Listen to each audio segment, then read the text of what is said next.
Hello and welcome to Giant Mess, a super sloppy sports and entertainment podcast that covers the New York Giants, New York Mets, movies, and TV. I'm your host, the real cinch Neal Lynch. On today's episode, we're going to be reviewing, reacting to, and recapping The Predator Badlands. So without further ado, let's get started up in here. All right, I saw this in the theater, back when it came out in early November, mid-November, right around my birthday. I go to the movie theater at weird times. So, I usually go when they offer the biggest discounts. Tuesday night, Wednesday night, Saturday, Sunday morning, usually when people don't go to the movies. So I think it's not a great barometer or measuring stick for me to say, oh, I didn't see a lot of people in the theater, when I went to see Predator Badlands in the theater, because I go at weird times. I will say this, the few people that were in the theater at the weird time that I went to, all dudes. Like 99% dudes and then 1% undisclosed. We're still trying to figure out that one guy. But the general consensus from the theater reactions was that this is good. There was one kind of nerdy type who called out when there was a quote that was from a Jean-Claude Van Damme movie, which I think might have been intentional. And he called that out in the theater. But otherwise, there were some good laughs. I'm drinking some kind of red wine. Looks like blood, which is apropos. It's appropriate for this here analysis. This was The Predator has been an R-rated franchise for a very long time. And that's because of the blood. It's so violent. And this entry was PG-13. Equally as violent, but because there's no bloodshed, human blood shed, it gets the PG-13, which I think is just a masterclass in how to do it right. You want more people to see it. You want to get bigger box office around the globe. R ratings are tough. You're basically cutting out a healthy chunk of the audience that can go and see it. And then, parents are not as willing to go with their kids to see an R-rated movie, whereas they're more apt to do it if it's PG-13, right?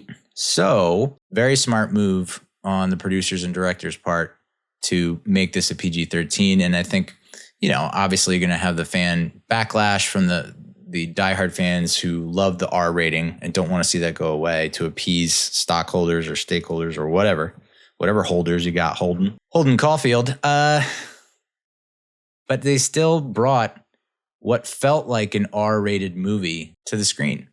There is one aspect of the movie that we'll get into that I was like, this feels PG-13.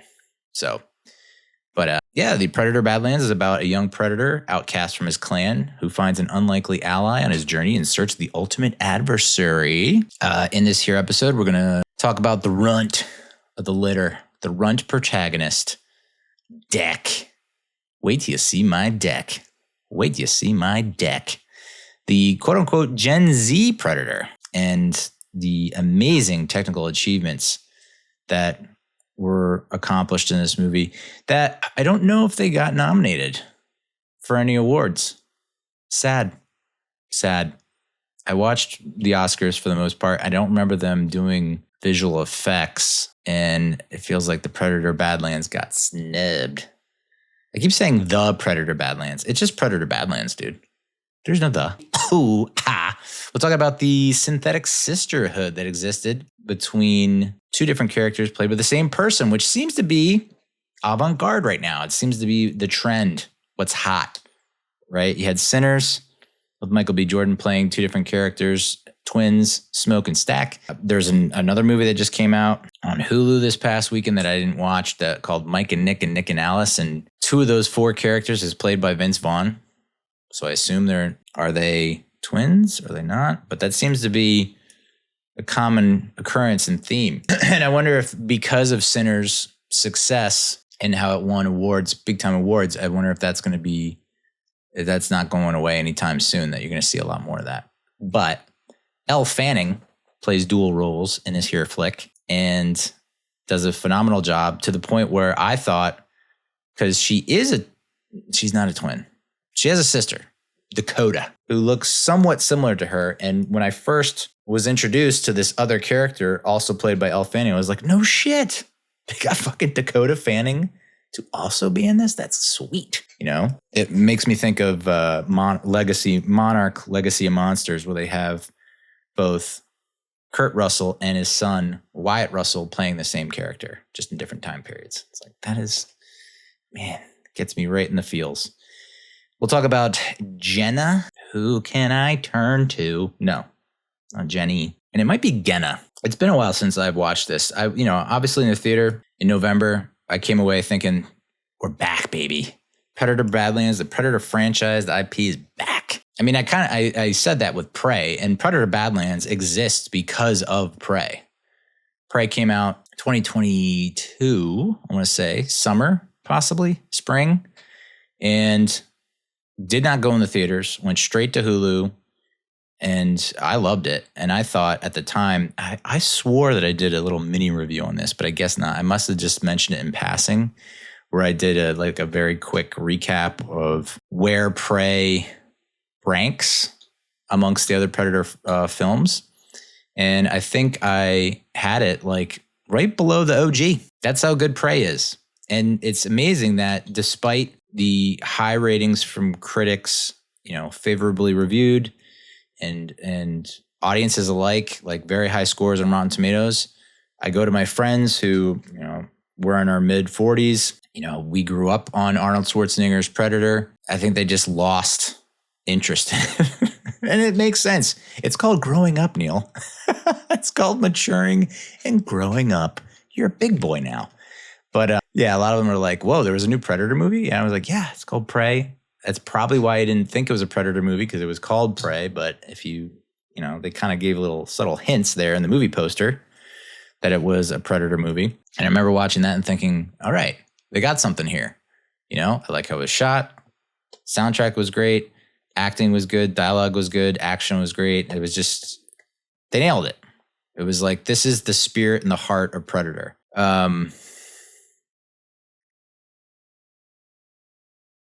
So Genna, the Death Planet. I saw this in the theater in November. It went on to streaming in February. I want to say right around Valentine's Day, possibly. Maybe a little bit later than that. So I watched it on streaming again. I had planned to do a review right after watching it on streaming. Took a whole shit ton of notes, and then life, she finds a way. It got in the way. But so I don't know if it's Genna or Genna. That's the long-winded way to say I don't know how to pronounce that. I think it's Genna. Who can you turn to? The Death Planet. Not to be confused with the Grindhouse double feature, Planet Terror and Death Race. No, that's going to bother me. Oh, that's going to bother me. Come on now. It was Planet Death Proof and Planet Terror. So I feel like the director, Dan Trachtenberg, or the screenwriter, they were just they had just come off the Grindhouse double feature, and they're like, Death Proof, Planet Terror, Death Planet. Yes. So Genna the Death Planet, pretty effing cool, dude. It's yeah, that's exactly what we need. Okay, Earth, you had your run with the Predator. Now we're going and checking out some other cool planets. So we have this creature that virtually unkillable in the Kalisk. That's what, basically dick. What a dick. The Gen Z Predator. He's because he's the runt. And so the clan, the dad, they're like, you're too small. And we got to cull the herd. All right? We got to get rid of the weak. We're only as good as our weakest link. You are the weakest link. Goodbye.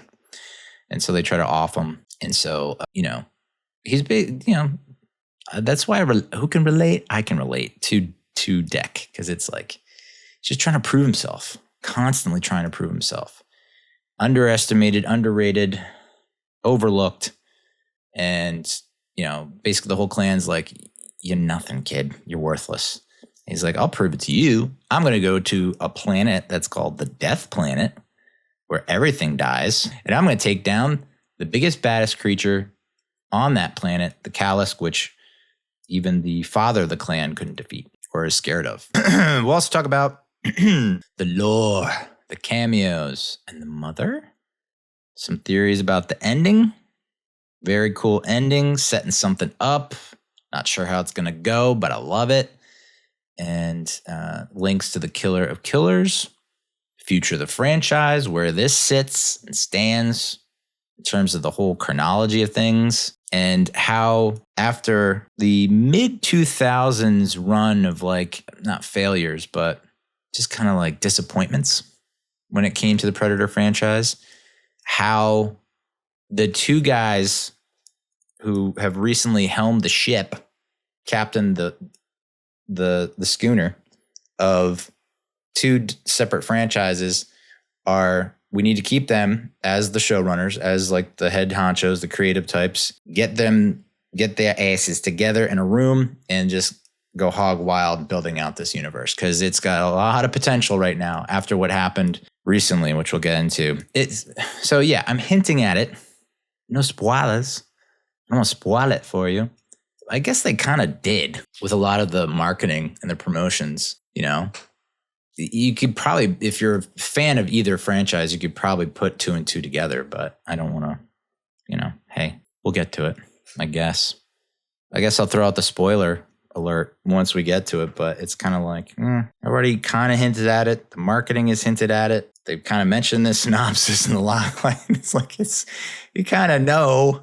If you don't know, all right, well, we'll keep you in suspense. So let's talk about the development of Predator Badlands. As we mentioned, it was bolstered, gained some momentum, and got some gas behind it due to the critical and streaming success of Prey, released in 2022. It demonstrated that there's a significant global appetite for high-concept, period-specific entries in the franchise. And that was what, when you look back at Predator 2's ending, where Donald Glover? No. Oh my God. Is it Donald Glover? No, it's not Donald Glover. Is it just Don Glover? A dude from Lethal Weapon. I can't believe I forgot his name. Danny Glover. Wow. It's Predator 2. And in Predator 2, when Danny Glover goes onto the Predator ship and he sees like all the artifacts, souvenirs, what have you, on the walls there, it's like, we got it. We got the xenomorph skull. And it's like, oh shit. And then we saw like an old pistol, like from the 1800s. You're like, what the hell? So these Predators, they've been around the block. They've been around the world. Yeah. They've been player hated, you know? So we got all that kind of, essentially is what saved Predator 2 for a lot of people from being a bad movie. I don't think it's a bad movie, but I do think that that ending elevated the movie and made you think, oh, the possibilities. And that was what, 1990. And then we didn't get another Predator till like 2004 with Alien vs. Predator. And then we got another Alien vs. Predator Requiem in 2007, I believe. And then we got Predators in 2010, which, good movie. I think a lot of people would put Predators above Predator 2 in terms of likability and how good it was. You know, obviously AVP Requiem down near the bottom of the barrel.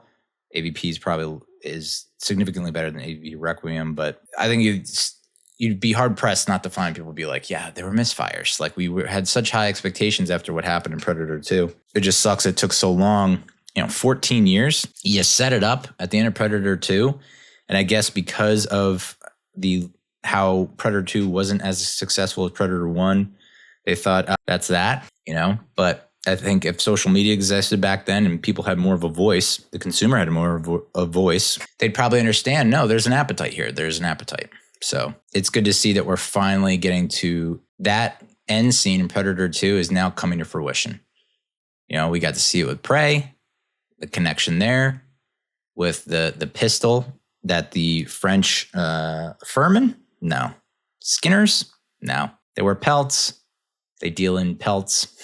The Frenchmen. I learned about this in history, but I fell asleep. They're French. They got pistols. They sell pelts. So that pistol, this is a spoiler for Prey. So you haven't seen Prey, damn. But this is how Prey was connected to Predator 2, and this is how Predator 2's ending was such a launching pad, jumping off point for everything that could possibly be. And that's why everyone got so excited, and then nothing happened for 14 years. But so Prey ties to Predator 2. Predator 2, you have the pistol hanging on the wall, meaning that, they had gone back to that time in the 1800s or whatever, and they had confiscated. It was a prize for taking down whoever, their prey.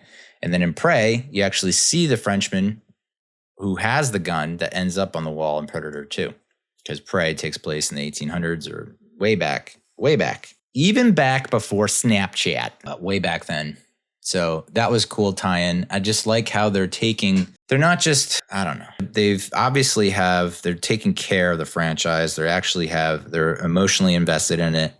They understand the hooks and the appeals and they're tying it back to the franchise, not just kind of, let's just have them fight in this field or whatever. It's like there's some nice little Easter eggs here and there. Happy Easter, everyone that celebrates. Happy Passover as well to those who celebrate. But director Dan Trachtenberg, who was the director of Prey, he sought to avoid the traditional sequel trap, where a subsequent film merely serves as a part 2 of a special event, rather than a unique event in its own right, which I love. It's like, I'm very glad I got to spend that time with Thunderbottom, Midnight Warrior Thunderbottom.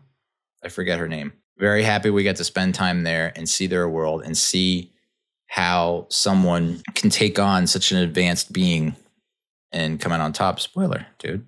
I mean, if you haven't seen Prey, come on now. It's been 4 years. So I wholeheartedly agree with that direction and that approach. And this led to a conceptual inversion that fundamentally altered the series' DNA.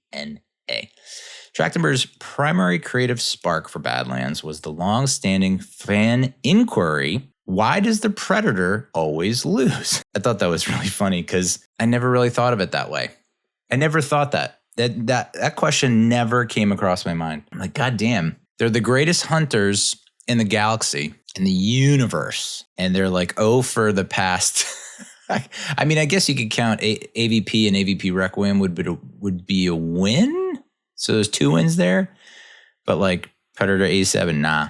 Predator 2, nah. The Predators, nah. The Predator in 2018, which so disappointed in that. Again, you had 8 years, kid. It's like, and man, did they hype the fuck out of that too. I was so excited to see it. And I was like, oh, we got this guy, we got that guy, we got this guy, we got that guy. It was like a great cast and great screenwriter. And it's like, it's going to take the franchise in a whole new direction. It's like, it was all right. Prey, though, got back to basics. And then Predator Killer of Killers. That actually came out before this. So it came out in 2025, but it came out in, I want to say, September or October 2025. So about a month or 2 before Predator Badlands came out. Or it might have been 2024. Oops, winning. But I think, it came out shortly before Predator Badlands. And that, even though it's kind of, it's animation, was pretty badass. Basically, 3 characters from 3 different time periods. You had like I don't want to say medieval times, but Viking times, whenever the hell that was. So you got a Viking, you got a World War II soldier, American soldier, and you had a samurai in the samurai times. A Viking, a samurai, and a World War II fighter pilot going head to head with predators of various means and sizes and shapes and eye colors. And towards the end of that, don't want to spoil that either, but, they show the lady protagonist from Prey. They show Danny Glover from Predator 2. They show Dutch, Arnold Schwarzenegger in original Predator, along with these 3 new characters in Killer of Killers in like cryogenic chambers, meaning we all thought Mr. Danny Glover got away. We all thought Mr. Dutch, Arnold Schwarzenegger got away. We all thought Midnight Thunderbottom. That's not her. There we go. Amber Midthunder is the actress's name. My bad. Naru. Get to see her in a cryogenic chamber. So they all got caught somehow. Must be like, hey, you won the battle, but you're not going to win the war, dude. We got numbers. We know how to outflank you. We got it. So Killer of Killers setting something up pretty cool. And I hope we are able to I hope we're able to see it through. It'll be, akin to Spider-Man No Way Home. It's like, wow, we actually got the Doc Ock from Spider-Man 2. We got Green Goblin from Spider-Man 1. We got Electro from Amazing Spider-Man 2. We got, we got everyone. And we got the band's all back together. Like, that's That's cool. I like that. And if we can able to do that in a Predator, I don't know if it's going to be the next Predator movie.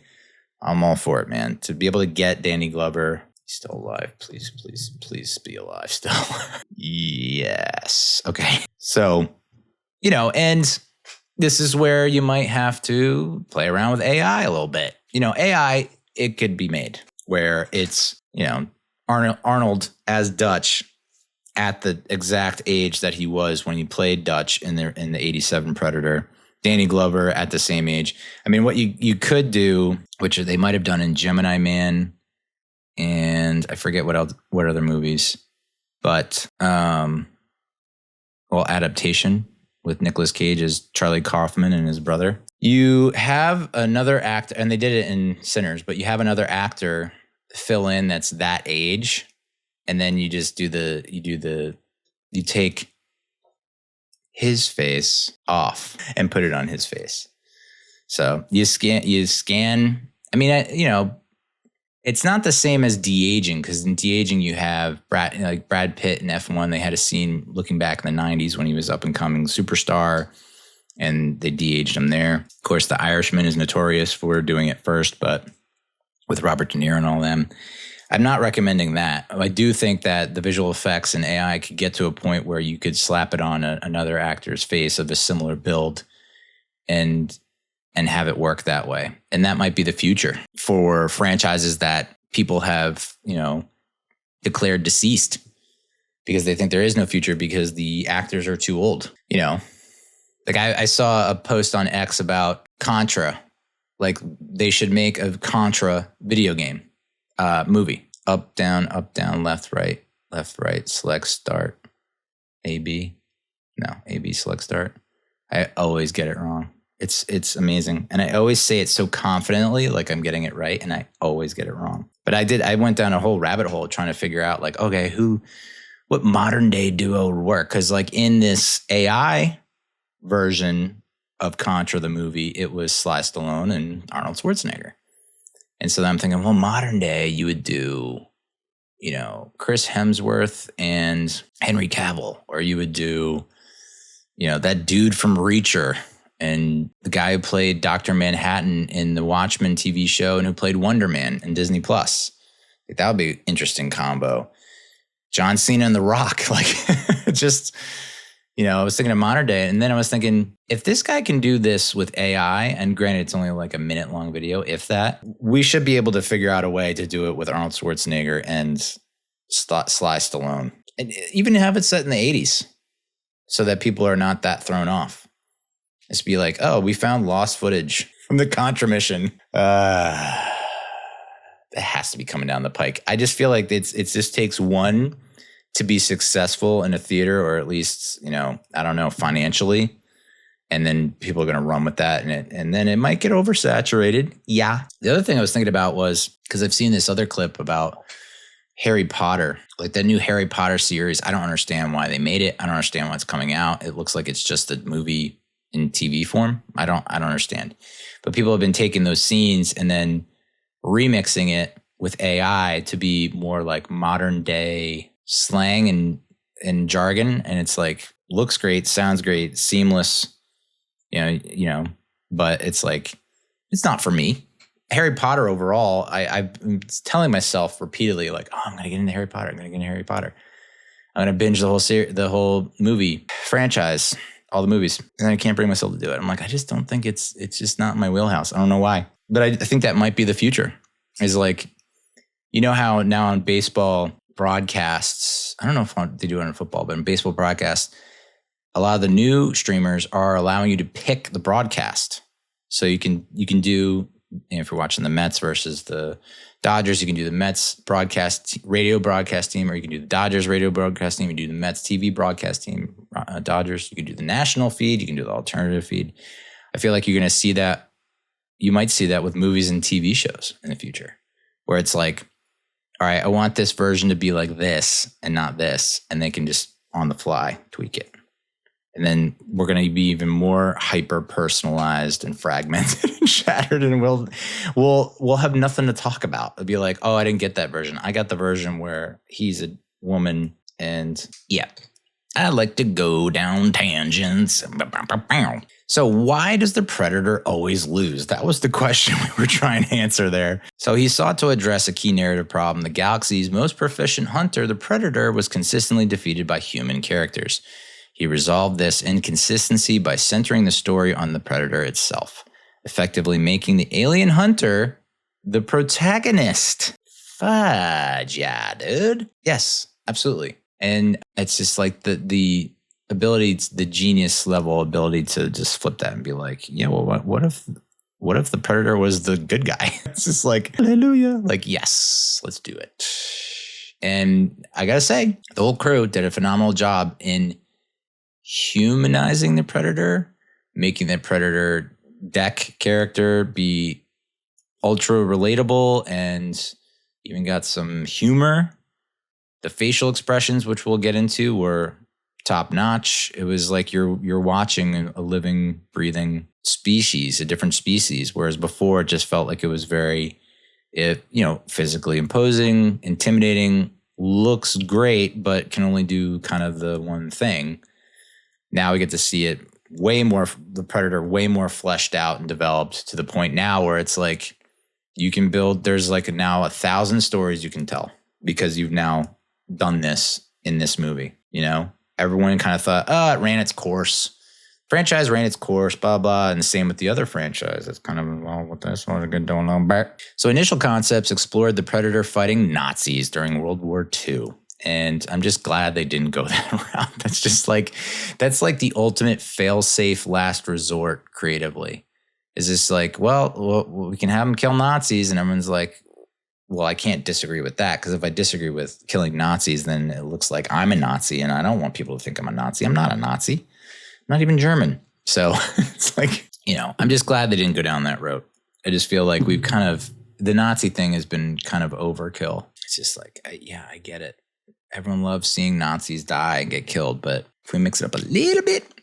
So super glad they didn't go down that road, but this concept was eventually discarded to avoid the tropes of a standard slasher film where the antagonist simply wins in the end. Instead, the focus shifts to a character-driven journey where the predator must endure a gauntlet of survival, mirroring the experiences of past human heroes like Dutch Schaefer, Mike Harrigan, and Naru. Never knew that Dutch's last name was Schaefer. I vaguely remember Mike Harrigan, that name. Naru, apologies for not figuring that out. The title Badlands was derived from Trachtenberg's experiences playing World of Warcraft, moving away from the more esoteric working title, the Yautja, which hard to pronounce, hard to read, but still cool. In the movie, in the story, cool. That's like, I like that they're called the Yautja. To maintain a grounded cinematic weight reminiscent of Terrence Malick's 1973 film of the same name. In War of Worlds, the Badland is an arid and desolate desert region known for its cracked earth and canyons. It contains a dungeon. It features flats, a fortress, a dig site, dominated by coyotes, buzzards, ogres. Badlands, the movie, is a 1973 American neo-noir period crime drama film written, produced, and directed by Terrence Malick in his directorial debut. The film stars Martin Sheen and Sissy Spacek and follows Holly Sargis, a 15-year-old who goes on a killing spree with her partner, Kit Carruthers. It was loosely based on the real-life murder spree of Charles Starkweather and his girlfriend, Carol Ann Fugate in 1958, and it was praised for its cinematography, soundtrack, and lead performances. In 1993, the film was selected for preservation in the United States National Film Registry by the Library of Congress as being culturally, historically, or aesthetically significant. And in general, Badlands are a type of dry terrain where softer sedimentary rocks and clay-rich soils have been extensively eroded.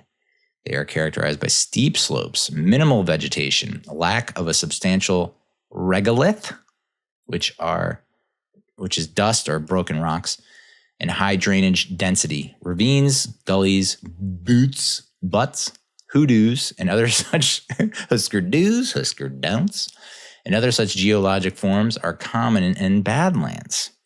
They're often difficult to navigate by foot and unsuitable for agriculture. This choice signals the film's thematic alignment with the Western genre, drawing on the works of Clint Eastwood and films like Shane. So you can, because they don't really, it's like they don't mention Badlands at all in Predator Badlands. But based on the description that the very definition of Badlands, okay, it makes sense because the Death Planet is like unforgiving terrain, but there is agriculture. It's got a thriving, even though it's called the Death Planet, it has it's biodiverse and has thriving cultures and creatures and whatnot, animal kingdoms. It's just if you're not from there, you will die. So it is interesting that they just didn't go with Predator Death Planet. I think you might have initially gotten some more. I understand it doesn't exactly align with the vision or what they were hoping people to pull away from it. And maybe there's a thought that if they name it Badlands, that it will appeal more to critics. But Predator Death Planet sounds baller, dude. The film is set approximately 300 years in the future, establishing a timeline around the year 2325. But then there's been some debate about this. But essentially, I'm looking at the chronology here, and it looks like it's not right before, but about 54 years. Nah, dude, you can't add for shit. 56 years? 66 years. No, 56 years before Alien Resurrection, which was the third Alien movie to be released. Now, why am I bringing up Alien? Great question. I spoiled it. Shit. But yeah, this is the furthest in the future that we've seen the Predator character. Cut it. Badlands lacks human characters entirely. There's not a single human character in this movie. It's the first for the Predator franchise. Instead, we got a complex Yautja social hierarchy and a two-hander relationship between a monster and a machine. How many hands did you need to take that bad boy? Oh, 2 hands. The big boy. So I really want to get into the chronology and all that stuff, but we'll wait. We'll tease it a little bit more. So let's dive into Deck, the protagonist, the runt, portrayed by Dimitrius Schuster-Koloamatangi. Introduced as a Yautja outcast on the homeworld of Yautja Prime, which I've had beef with them over, like, you select overnight delivery or even 2-day delivery, and they still come 3 or 4 days later. It's like, why am I paying for Yautja Prime if you're not going to get it to me on time? Like, what's the point of paying for it? DSK, the actor, was born in Auckland, New Zealand. He's an actor of Samoan and Tongan heritage. He's around 25 years old. He's 6 feet tall. Elle Fanning, who is the other hand in this two-hander relationship, is 5'9". Woo! Not exactly Sigourney Weaver. I watched Aliens last night with Sigourney Weaver. 6 foot, tall, drink of butter. 6'3" with heels. It's funny because I was walking to meet my buddy for drinks after work in New York from Rockefeller Plaza up to 55th. So from 47th to 55th. And it was the tallest hot woman, or the hottest tall woman I've ever seen. This woman was wearing, like, decked out to the nines. Not necessarily a mini skirt, but a skirt that showed some leg and the highest of heels. But not like, not stripper heels or stilettos or anything like that, just high heels.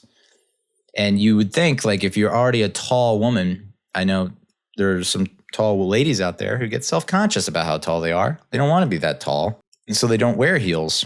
This one was like, nah, fuck that shit. I'm wearing heels, normal heels. So I'm 6 foot. She had to be 6'6" with heels on. Had to be 6'6" with heels. 6'5", 6'6". And it was just a model, but not like a wayfish, gaunt supermodel. Like healthy, lean, muscular lady. It might have been a commercial they were shooting because she was she was commercial happy. You know what I mean? Like, it's like no one's really that happy in real life. I've never seen it. I don't think that exists, but yet it exists in every freaking commercial. It's just like, what the fuck?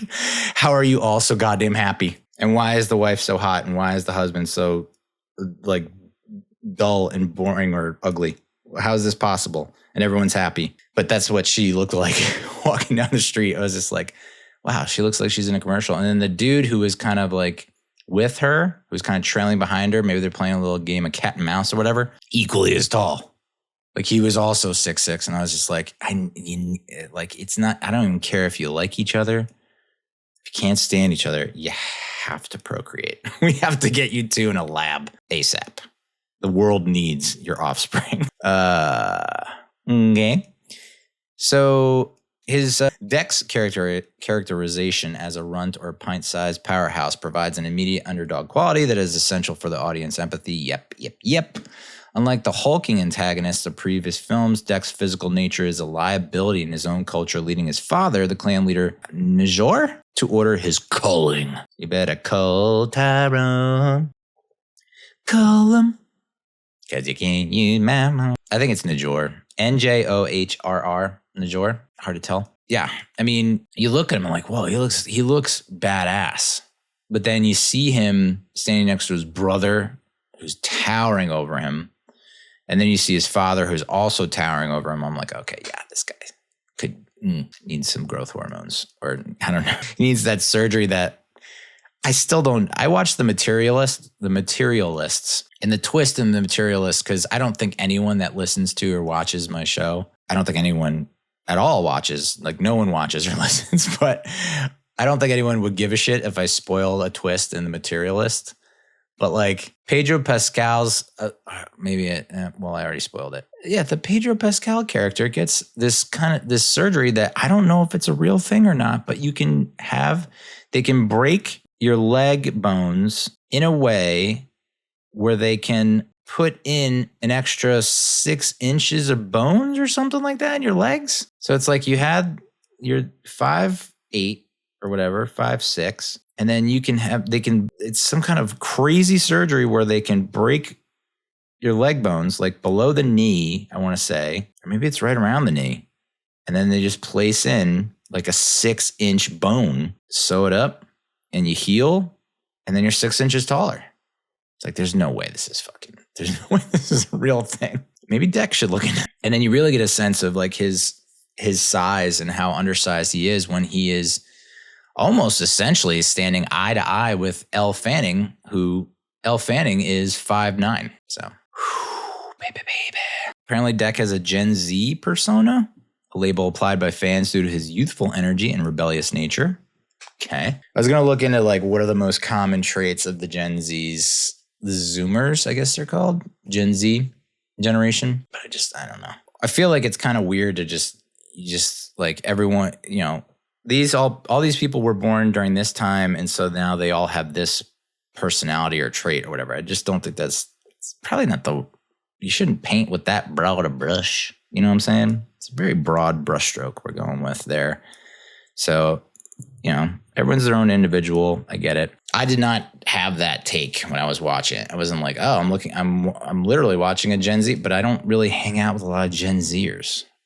I guess they're in the office now, the workplace. So I'm getting exposed to them more and more. And it's just like, I don't know. This is what it sounds like when doves cry. I mean, it's just like, this must be what all the boomers were thinking when millennials enter the workforce, or when Gen X doesn't give a shit. I don't think, but I'm right on the cusp of millennial and Gen X. So it's like, I'm kind of stuck between a rock and a hard place. And it's like, it's fine. It's kind of nice. It's kind of like I can just disavow one. If the millennials are getting shit on for something, I'll just be like, I'm Gen X, bro. I'm super late Gen X. And then if Gen X is slacking and not holding up their end of the bargain, I'm like, I'm really an elder millennial. So I did not come away from this being like, oh, total Gen Z. I didn't really pick up on that. But true digital natives. Oh, I guess I did look it up. There you go, Neal. Gen Z are characterized as true digital natives who are pragmatic, socially conscious, and entrepreneurial. They value authenticity, diversity, and flexibility, often prioritizing mental health and work-life balance. As a generation, they are known for being financially cautious, highly competitive, and driven by a need for instant gratification in a hyper-connected world. From that description, yeah, that fits Deck to a T. So I get it now.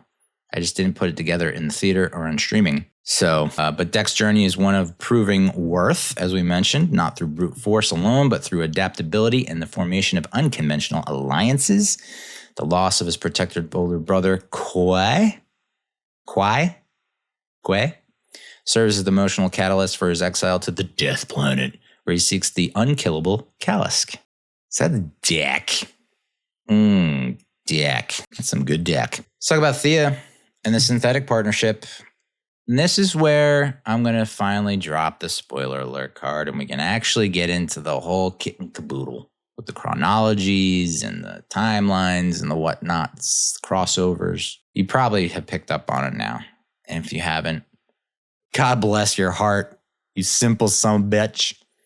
The inclusion of Elle Fanning in dual roles as Thia and Tessa introduces, spoiler alert, the Weyland-Yutani Corporation into the narrative in a manner that Dan Trachtenberg, the director, describes as, quote, elegant touch points rather than a blunt crossover. Thia, a damaged synthetic, becomes Deck's primary companion. The relationship is a direct homage to the bond between Wander and his horse in the video game Shadow of the Colossus, game I never played, as well as the dynamic between C-3PO and Chewbacca, which I thought was a very interesting dynamic to be thrown out there because you kind of forget.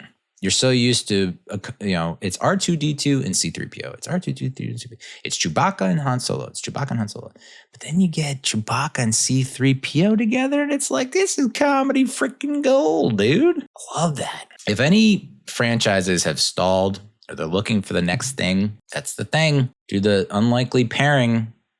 I guess another example would be Steve and Dustin in Stranger Things. Steve the Hare Harrington, and Dusty Bun. Putting them together and rolling the dice, and they came out gangbusters. It really took off, and people loved that bromance. So C-3PO and Chewbacca, highly forgotten dynamic duo. Because Thia is missing her lower half for much of the film, she is strapped to Deck's back, creating a backpack dynamic that allows for constant dialogue and translation of the Yautja language, bridging the gap between the alien culture and the audience's understanding. It is interesting that a broken machine and an exiled monster represent the film's most authentic family unit, kind of like a brother-sister type setup. But that also could have been a good name for the movie. The broken machine and the monster runt. No, doesn't really. Contrasting Thia is her sister, quote-unquote, synthetic Tessa, who embodies the cold, utilitarian mission of Weyland-Yutani. Tessa's pursuit of the Kalisk for the company's bioweapons division mirrors Njor's dogmatic belief that the weak must be cold, which that actually, nice little setup and payoff that they do with Tessa mirroring how the fuck do you pronounce that, dude? God, I'm so white. I love it. How do I pronounce it? How do I pronounce Njord or Njorther? I think I'm just going to call him Arthur. So corporate human interests and tribal Yautja interests are spiritually aligned in their pursuit of power and biological perfection, leaving the misfits like Deck and Thia to forge a new path, which you could say, if we're going to go this Gen Z route, that, I think the consensus among the generation is y'all older generations have really fucked up for us, and we're now responsible for fixing it all, and we're going to fix it all. And it's like the millennials were just like, this sucks. Gen X is like, I don't care. But it's like generations have come and gone. They've left their thumbprint, footprint, whatever, imprint on culture, society. And Gen Z has now taken it upon themselves to be like, well, now we're going to fix it all, and we're going to make it all better. I don't give a good damn what you say. So your ways haven't worked, and now we're going to go onward. Yeah, I love the dichotomy between Tess and Thia as well. Thia, there was one scene where Thia is finally picked up by Tessa, and they're driving back somewhere, I forget, to the lab, to the ship. And you have Thia, who, by all accounts, even though she's a synthetic and artificial person, as Bishop said in Aliens, she has empathy and feeling, and that's her mission, or that's what she's convinced herself is like, we want to see what these creatures are feeling and thinking and put ourselves in their shoes, and demonstrating a level of empathy that her sister, quote unquote, Tessa, does not have. And so when they're in that vehicle, that fucking baller vehicle that they were in, and I guess they might have been diagnostics. They might have been doing tests on deck, just to see what's up there. I think Thia, the good one, the good witch, which I also just saw Wicked for Good, so I got that on my brain. Thia, the good witch, feeling more human, emotional, empathy, is wearing all black, color usually associated with evil or the darkness, right? And then you have Tessa, the bad sister, inhumane, cold, distant, ruthless, wearing all white, which is typically associated, the light versus the dark, I guess if you are black, you're like, what the fuck, dude? Is this why I catch so much shit from everyone? But yeah, it's just the symbolism of the colors, dude. And so I thought that was interesting that they would subvert that and not just go hit you over the head and be like, well, Thea's going to wear white and Tessa's going to wear black. The setting. Let's talk about Genna, the Death Planet. The setting of the planet Genna, a name evoking the biblical Gehenna, is critical to the film's survival tone. Gehenna, derived from the Hebrew Gehinnom, Valley of Hinnom. Again, I wish I knew how to pronounce this stuff. Near Jerusalem, which is a physical location that evolved into a major theological metaphor for hell, divine judgment, and purification. Historically, it was a site of child sacrifice. Later becoming a place of refuse burning. You got to get rid of the refuse somehow, dude. You want to put it in a freaking barge? And in the New Testament, it serves as a fiery symbol of ultimate destruction of evil. In ancient times, specifically under Kings Ahaz, who came out with a great song in the 80s, Take On Me, just Google it. It's a great song. And Manasseh, this valley was associated with child sacrifice to the god Molech. Prophet Jeremiah declared it would become a valley of slaughter where the bodies of the wicked would be burned, marking as a cursed place. Jesus used Gehenna, translated as hell in many versions, to describe a place of fiery eternal punishment for moral failure and sin. In rabbinic literature, it is often seen as a place of purification for souls, lasting up to 12 months. Consult a doctor. In Islam, Jahannam is a similar concept representing a multi-level place of torment. Today, the Valley of Hinnom is a lush green space near Jerusalem, standing in dark contrast to its historical and spiritual reputation. Genna is established as a death planet where every element of the flora and fauna is lethal. It's funny how that works. We went from Danny Glover, who was in Lethal Weapon, to the Death Planet, who's in Predator 2, to the Death Planet in Predator Badlands, where everything is lethal. Everything's a lethal weapon. Oh my God, connect the dots. And it's interesting. I just watched an episode of Invincible on Amazon Prime Video, not Yautja Prime. They don't have it yet. I don't know what's going on there. And there is an episode that takes place in hell, and what we consider to be hell are surface dwellers. But turns out, actually, it's just they're into that kind of torment and stuff, but it's tormenting even worse creatures and demons. If that makes sense. Like there are entities that aren't human that were trying to take over the planet, and these demons from hell and Satan were able to capture them and defeat them. But it's interesting that, it's like everyone it was just an interesting take, a different perspective. Like, you humans think this is how it is. It's really not like that. It's more like this. But if it helps you guys up there, then go for it. So it's like, that's why it's like the Bible's great. It's got great stories, but there's probably some can we get the other side of those stories? And then I'll meet in the middle. I'll meet you in the middle. And that's probably what actually happened. Your story, her story, and the truth. Trachtenberg introduces a variety of new organisms that serve both as obstacles and eventually as tools for Deck's survival. Deck's transition from high-tech weaponry to organic tech mirrors the primitive survivalism of prey, but in a futuristic alien context. Yeah, I thought that was great. And, as I mentioned, the Predator 2018, which I think was written by Shane Black, ironically, who did Lethal Weapon 1, who wrote Lethal Weapon 1, what is happening? He introduced a lot of different looking predator creatures. So it's like the predator dog, there's the predator this, the predator that. This is it's a whole, I cannot figure out what the name I'm looking for here. Sphere is in it somewhere. Not biosphere. Great movie. No, that's Biodome. But, you know what I'm talking about. Like this, it's not just, funky, scary looking animals. It's like he's got the plants and he's got it all. So let's talk about the Kalisk. This is the unkillable Kalisk, the apex predator. Regenerative, makes Wolverine look like a puss. Virtually unkillable, the ultimate prey and final target. This is what Deck is after. And this is also what Thia and Tessa are after, and the Weyland-Yutani Corporation. So now that we know this synthetic, the Tessa and Thea are from the Weyland-Yutani Corporation, we can now open up a little bit and say Alien Earth, both Alien Romulus and Alien Earth really served to bring the Alien franchise back to prominence.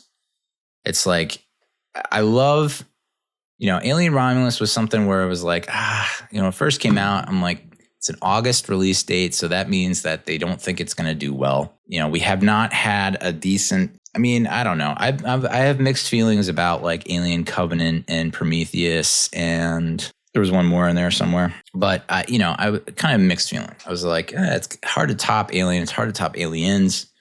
I never saw Alien 3, but even that, despite the critical backlash and maybe the fans not loving it so much, I think it's still probably is better than most, definitely better than Alien versus Predator, definitely better than AVP Requiem. And, so it just feels like with Alien Romulus, like to have that be such a solid hit, which was great and really tapped into what made the first two Alien movies great. And then to have Alien Earth, the TV series, come out and really nail it. The only the only problems I had with the show was I thought they spent maybe a little bit too much time on the kids. Like, I don't know. The whole idea of like, we have to take sick kids that are sick and then put them into adult bodies really threw me off, dude. That was hard to get my head around. I was just like, okay, remember that's a 12-year-old. So it's like interesting that they would put it in why not just put it in a child's synthetic body? Why do an adult synthetic body? They probably had an explanation for it, but at the same time, it's just like who is it? Not the pilot. I don't think he's the captain, but I think he's the head of security on one of the ships. What a friggin' performance, dude. That guy, I don't know if he got any awards or was nominated, but he was just like must-watch television. Timothy Oliphant's in it, and I thought he did a great job as like a synthetic. The main girl, I guess I don't know if she is the protagonist if you look at the end of the movie, at the end of the TV series, but kind of has that similar look to Ella Purnell, I think her name is, who was in Fallout. Sydney Chandler. Oh, it's Kyle. I think it's Kyle Chandler's daughter, right? February 13th, 1996. She's 30? Would never have guessed that. But yeah. She's the daughter of Kyle Chandler from Friday Night Lights. He's going to be in Lanterns. He was just in a movie called Anniversary, which I'm almost tempted to review, but probably not. Good movie. You should watch it. And he's been in a bunch of other great stuff. Game Night. But so she's the daughter of Kyle Chandler, and she's the lead. And she's like, her performance is amazing.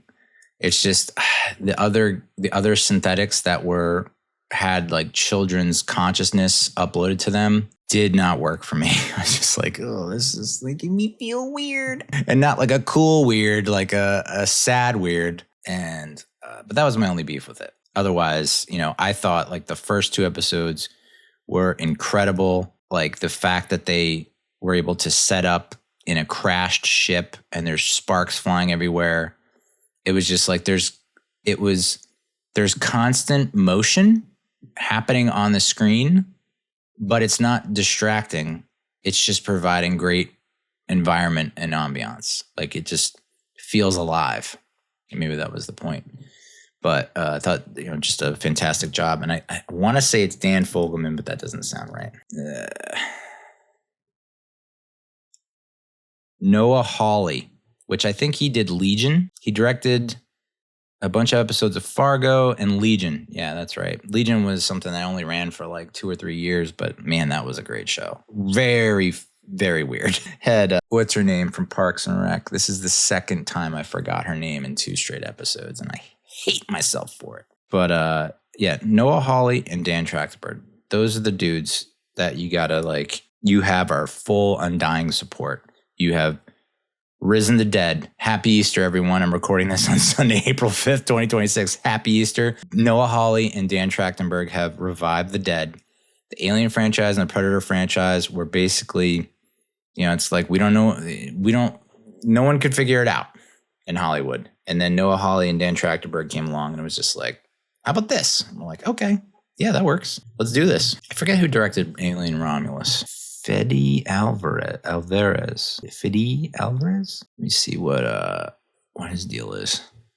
Okay. Oh, it's in another freaking language. Oh, so he directed Don't Breathe and Evil Dead. The new, not the new Evil Dead. 2013's Evil Dead. Don't Breathe. I think I've seen that. I thought that was pretty good. It's weird that I'm getting like foreign friggin' stuff here. All right.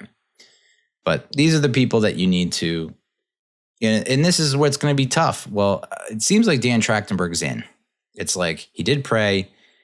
He did Predator Badlands. It seems like if he's not directing, he needs to be in the room making creative decisions and helping out at some level. And Noah Hawley and possibly Alvarez, they need to be in the room as well.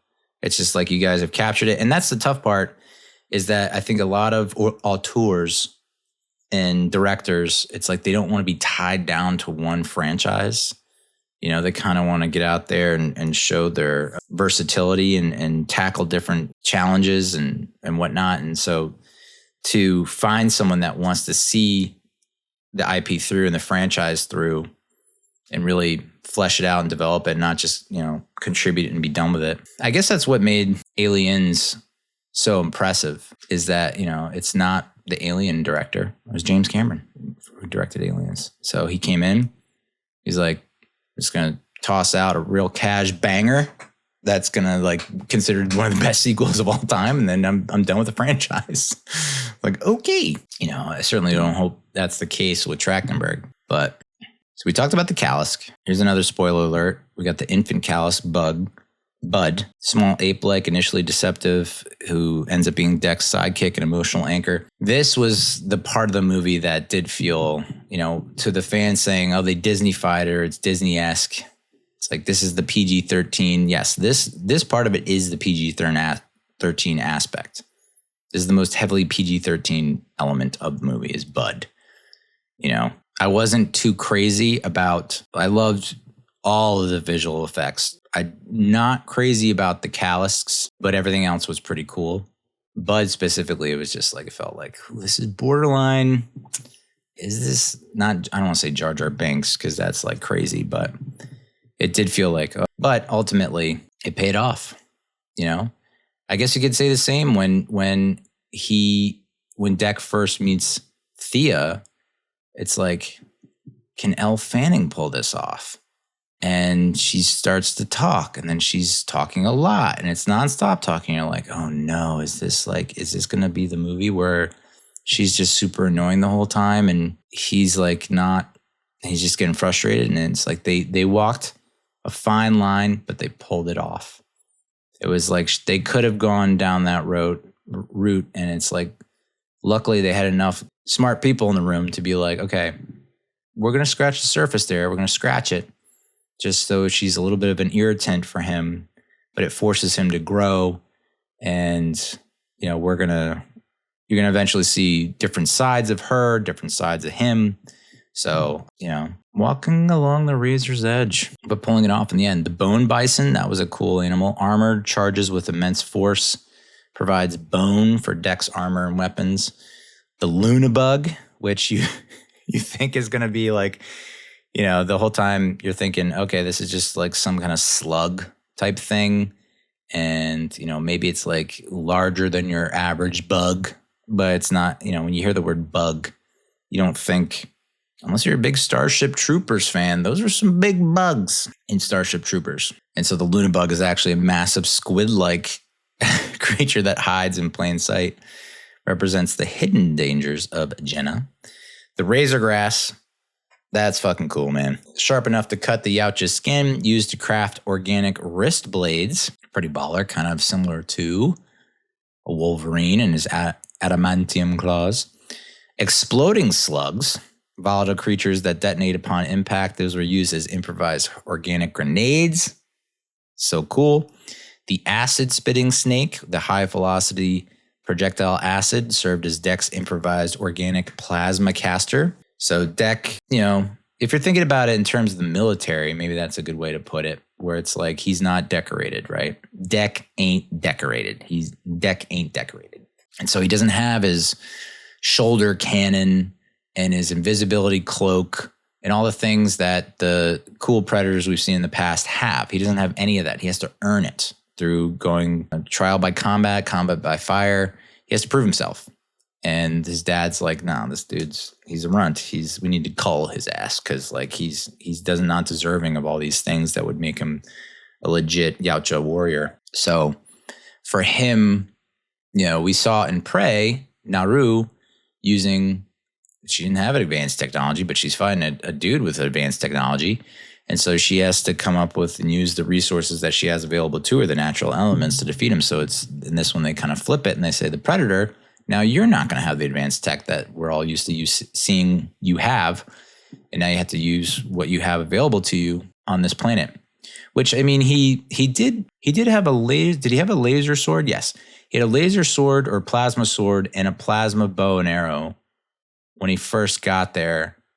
But shit went sideways and he lost them at some point. And so then he was forced to go back. And I mean, this is what makes this movie so good. What makes any movie good is that they set this up early on in the film where when he first lands on the planet and he's being introduced to all these things and Thia's helping him out and saying, well, that's going to happen. Or you don't want to get near that. That's going to kill you. That's going to kill you. This is what it does. And this is what you have to do. And to avoid being killed, he's clocking all that stuff and registering it. And then he's able to know, like, I can weaponize this. I can use this as a tool. Just as he said to Thia, I work alone.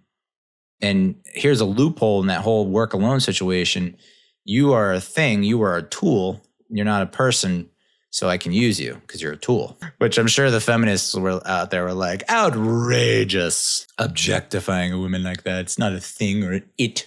It's a person. But now it's a synthetic. It's an artificial person. So you are a tool. That was cool. The subversion of the unkillable, the Kalisk, designated XX0552 by Weyland-Yutani, is a masterstroke of creature design. The Kalisk never visibly bleeds. A direct mandate from Trachtenberg to subvert the series' most famous line, if it bleeds, we can kill it. Again, great callback. That's, he knows the rules of this world that has been built by the more successful films and the entries in the franchise. He's taken the things that are memorable, that have resonated with us, and he's woven or weaved it into this movie and to Prey and to Killer of Killers in a way that doesn't feel forced or not like, hey, look at this. And like, winking at the camera. It's just seamlessly blended in as if it's just a natural part of the environment, which is great. By removing the visual cue of injury, the film heightens the suspense of hopelessness in the conflict, making Deck's eventual victory a master of tactical ingenuity rather than physical dominance. Yeah, I mean, dude, after they cut the Kalisk's head off, clean off, and that thing is like far away from his body, and yet it still was able to get back together. I was just like, you can't kill this fucking thing. Good luck. Godspeed. We can delve into the technical renaissance provided by the collaboration between Alec Gillis's practical suit work and Weta Workshop's digital enhancement. Weta is like a pretty much top in the game in terms of visual effects. I know that Stranger Things uses Weta. I'm trying to think of what else off the top of my head, but they're like one of the preeminent visual effects shops, and my God, they did a great job here. The most significant technical hurdle in making a Predator a protagonist was the anatomical limitation of the Stan Winston designed headpieces. To solve this, the production utilized motion capture to track Dimitrius Schuster-Koloamatangi's facial expressions, which were then mapped onto a digitally enhanced Predator face. This allowed for subtle emotional cues, uncertainty, grief, and amusement that were previously impossible with mechanical mandibles. Credit the linguist Britton Watkins for developing a consistent verbal and written Yautja language. The fact that the lead actor learned this language for his performance adds a layer of prestige to the production that differentiates it from standard creature features. Yeah. You know, you want to make the Yautja feel real? They gotta have a language. It can't just be all like grunts and clicks and whatnot, right? So, you know, the language is very befitting of who they are and their demeanor and their persona. And you watch the movie, and it's like the facial expressions are incredible. I mean, Deck's skin kind of does look like Thanksgiving turkey, like a nice brown Thanksgiving turkey, or like a little bit of a football. So we should probably highlight the influence of Frank Frazetta, known as the godfather of fantasy art. This is the most apparent in the final act, where Deck is decked out in organic armor made from bone bison and razor grass, resembling a fantasy barbarian or the Marvel character Drax the Destroyer. Interesting. Video games also play a central role in the film's visual language. You know, we already cited Shadow of the Colossus for its scale and emotional weight, Half-Life 2 for its atmosphere, and God of War for its brutal combat. Metal Gear Solid creator Hideo Kojima noted that the film's structure, incorporating failure, journey, and camaraderie, follows the blueprint of Weekly Shonen Jump manga storytelling, signaling a shift toward a global gamer-influenced cinematic aesthetic. Yeah, and saying that there's not a video game for this, but I guess that's no longer like a thing anymore. That was like the standard issue thing in the 80s and 90s, was like, we're going to have a movie, we're going to have a video game, we're going to have a TV show. Predator Badlands represents a significant financial investment by Disney 20th Century with a $105 million budget. The decision to move away from the franchise's traditional R rating was controversial but strategic. Trachtenberg argued that the gore was less important than the adventure and the hero's journey. I agree with that. It still felt very visceral and violent and dangerous. You just didn't have blood spraying everywhere. You had liquid spraying everywhere, just wasn't blood, human blood. By focusing on synth-on-synth crime, nice, violence against androids that results in no human blood, the film was able to maintain intense action while securing a wider rating. Badlands is nominally the highest grossing film in the series, though inflation adjustments tell a more nuanced story. Predator 87 had a budget of $15 million and a global box office of $98 million, which would be about $275 million in today dollars. Predator 2, which released in 1990, had a $35 million budget, global box office of $57 million and $138 million adjusted for inflation. So you can understand why, okay, maybe they want to take a step away from it, but 14 years, my God. Alien vs. Predator, which released in 2004, had a $60 million budget and a global box office of $177 million, which would be about $300 million in today dollars, which, ironically enough, as much shit as we give those entries, that's the highest grosser. Maybe not the most profitable, but the highest grossing. The Predator in 2018 had a budget of $88 million and a global box office of $160, which is $206 adjusted for inflation. And then Predator Badlands, $105 million budget, $180 global box office. But this was so it's kind of wild to know that one of the better entries in the whole franchise did not earn as much. I wonder if that had changed at all since the last time I looked that up, because that stinks. That stinks. Yeah, $185 million worldwide. And yet, you know, if you're looking at comparisons in terms of today dollars, but, you know, you're also talking about, you know, 1990, 2004, 2018. I had Predators in here somewhere. Didn't I? Thought I did. Yeah, Predators, which released in 2010, had a budget of $40 million, just like, well, now this is not right, bro. So Alien vs. Predator Requiem, which came out in 2007, had a budget of $40 million, which was less than AVP. And then the box office was $177 million. You know what? This does not. No, none of this is right. None of this is right. I'm just going to go based off these numbers over here. So Predator, the numbers I gave you were right. $15 million budget, $98 million worldwide, $275 adjusted for inflation. Predator 2 is still correct. This is where it gets weird. Alien vs. Predator actually had a budget of $60 million, which I said, and then it earned $177 million, which is $300 million adjusted for inflation. Okay, got it. So that's right. Alien vs. Predator Requiem, which came out in 2007, had a $40 million budget, and then it earned $130 million at the box office globally, which is $200 million adjusted for inflation. Predators had a $40 million budget, made $127 million worldwide for $188 million adjusted for inflation. The Predator, which came out in 2018, $88 million budget, $160 globally, $206 adjusted for inflation.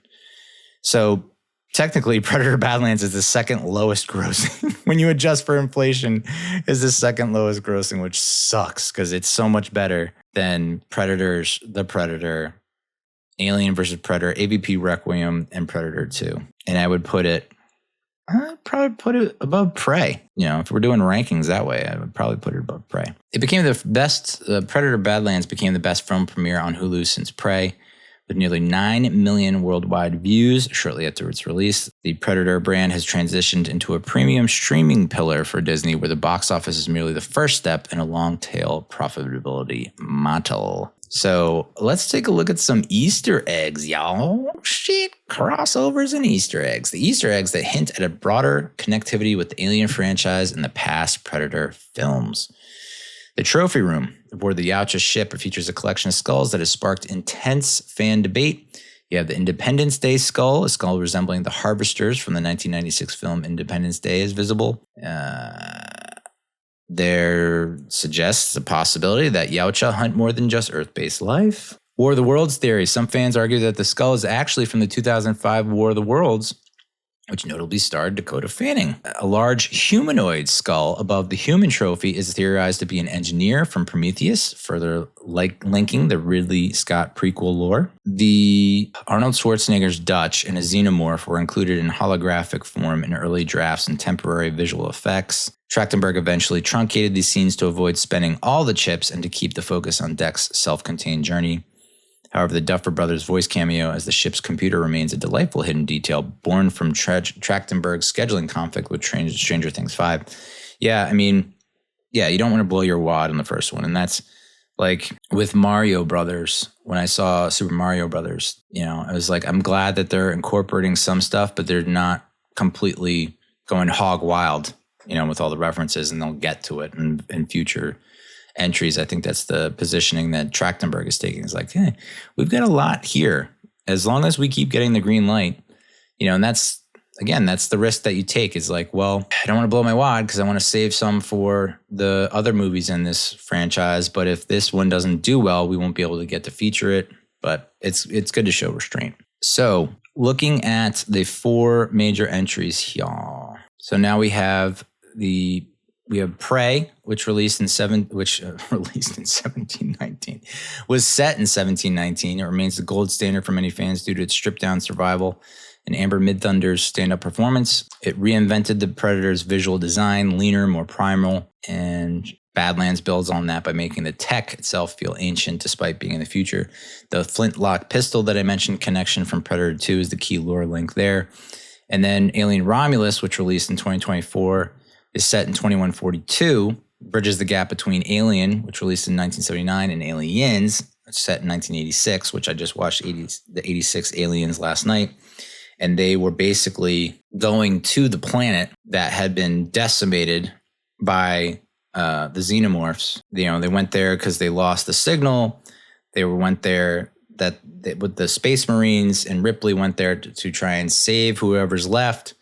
And Burke, played by Paul Reiser, was really the greedy corporate, suit who was like trying to fulfill Weyland-Yutani's mission of capturing the xenomorphs to study them and bring them back and bioweaponize them. And so Alien Romulus sits in between Alien and Aliens, and it shows what that colony looked like before the xenomorph struck. So you have the atmosphere first horror of Romulus versus the adventure first tone of Badlands. Both films utilize mother systems and Weyland-Yutani synthetics, but Romulus leans into the terror of the xenomorph's biology, whereas Badlands focuses on the utility of the Predator's culture. And then you have Alien Earth, the TV series I mentioned from Noah Hawley. He brings the xenomorph threat to 2120, which predates the original movie, which I'm wondering how that's going to play out. Well, I guess in Alien, the audience is already on the ship and going. Okay. So they wouldn't know that another ship has crashed into Earth and the xenomorphs are on Earth. Got it. I think that's how that timeline works out. So we can talk about the ending of Badlands. After Deck returns the Yautja Prime and kills his father with the help of Bud, a now larger Kalisk, a massive ship appears. When Thia asks if the ship belongs to friends, Deck responds, "No, it's my mother." This line is the film's biggest cliffhanger.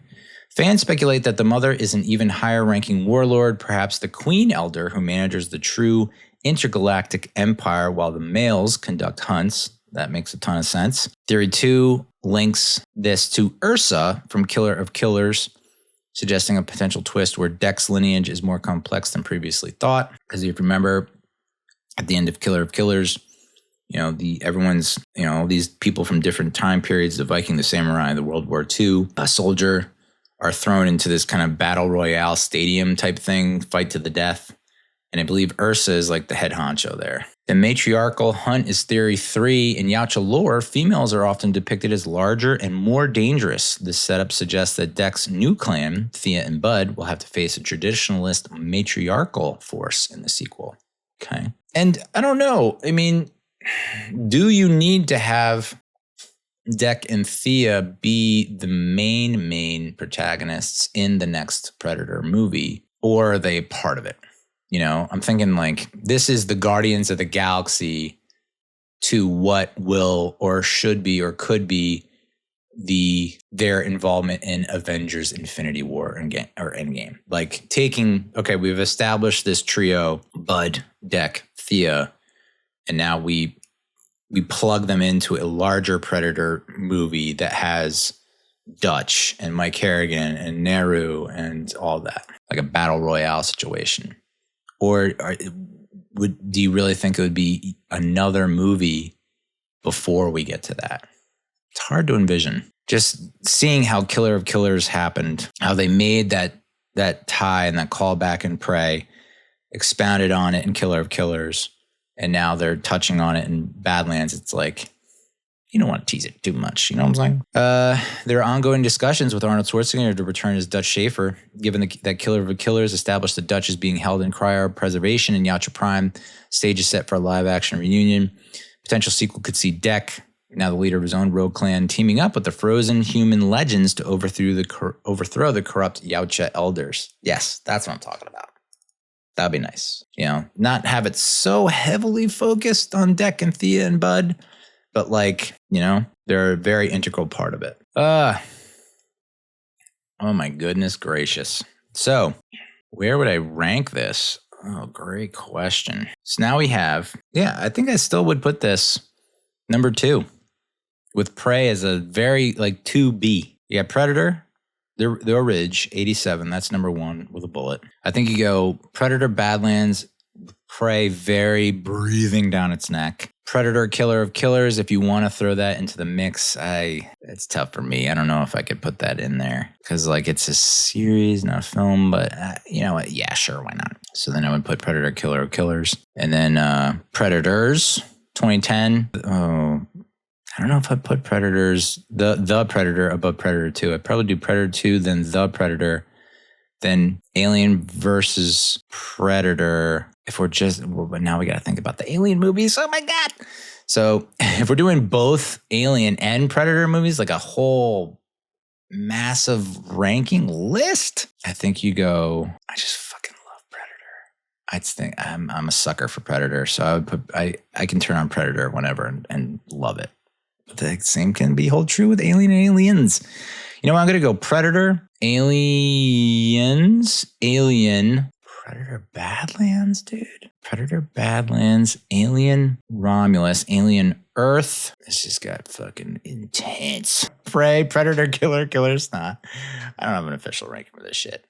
All I'm saying is you could probably skip. I wouldn't skip Predators, 2010's Predators. I think that's a good movie. The Predator, you could probably skip. It's just, I don't know. You could skip Alien versus Predator Requiem. You could probably even skip Alien versus Predator. The ones you need to see if you haven't seen them: Alien, Aliens, Alien Romulus, Alien Earth. Maybe I need to take a look at Alien Resurrection. And then Prey, Predator, Predator Killer, Killers, Predator Badlands, Predators 2010. Maybe even throw Predator 2 in there. In terms of chronologically, though, it goes Prey is the first one in 1719. Well, Killer of Killers is weird because it's, you know, as we said, it bounces all over the place. But I guess the earliest chronological setting is the 9th century. So the 9th century is actually the earliest. And then World War II is the latest. And then you have Predator in 87, Predator 2, which actually was set in 1997.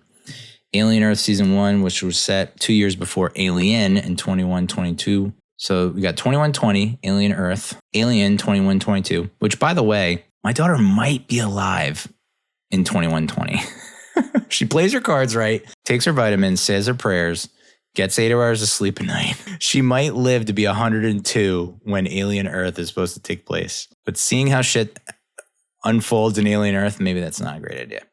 So you have Alien Earth 2120, Alien 2122, Alien Romulus 2142, Aliens takes place after that, Predator Badlands 2325, Alien Resurrection 2381. I mean, there's a lot of great tidbits in here that I didn't get to, but we'll do that on the expanded director's cut DVD Patreon. All right, that's the episode. Would I recommend it? Yes, dude. I'm pretty sure it's the highest rated. I'm like 99% sure it's for sure, dude.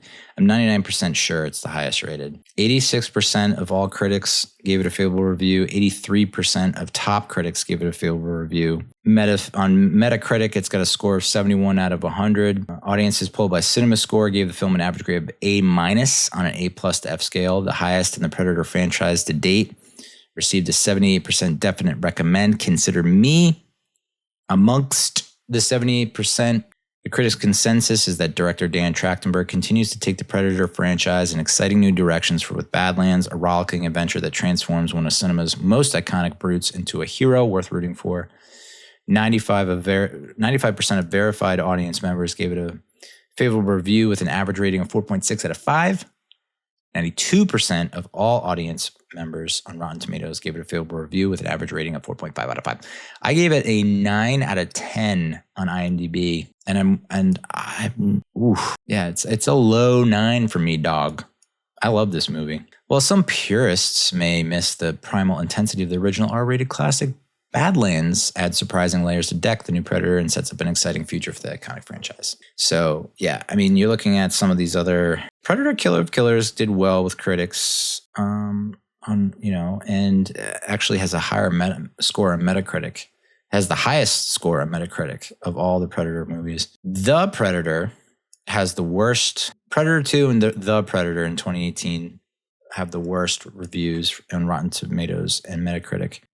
But Predators actually has better ratings from critics and audiences than Predator, which is kind of bonkers. But Prey is amongst the best, Killer of Killers amongst the best, and then Predator Badlands. So that's a 1, 2, 3 punch of 3 straight bangers. And it's like, it feels like the next one.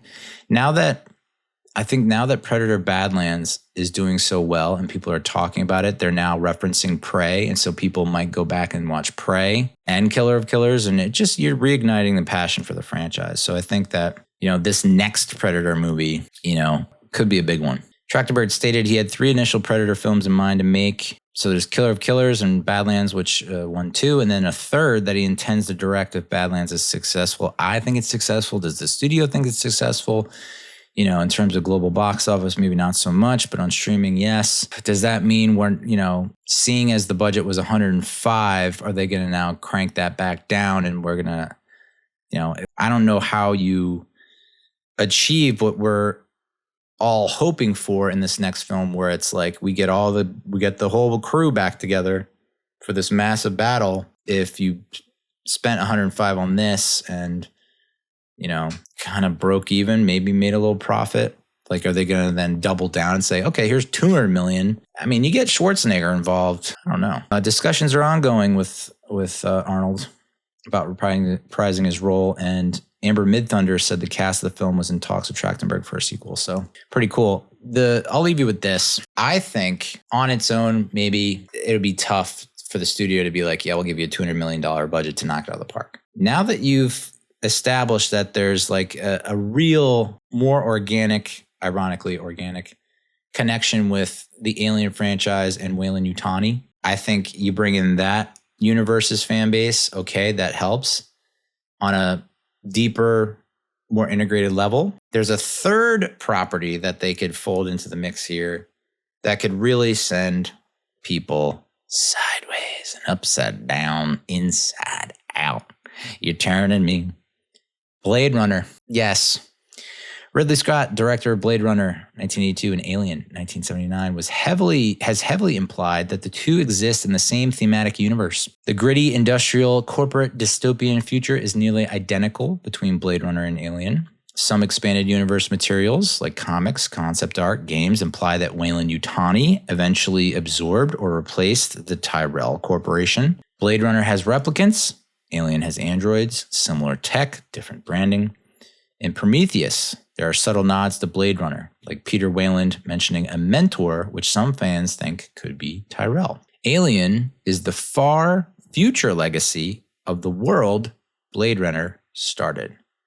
So there's no direct confirmation there, but that's kind of where Blade Runner and Alien make sense and fit together. And then you have Blade Runner and Predator, which there's no official crossover. There's no Easter eggs or anything like that, but fan theories still exist. So I think you did a really phenomenal job of inserting the Alien franchise in a way that makes sense for Predator Badlands. And now if you can keep that, expand on it, and then insert Blade Runner into the mix somehow.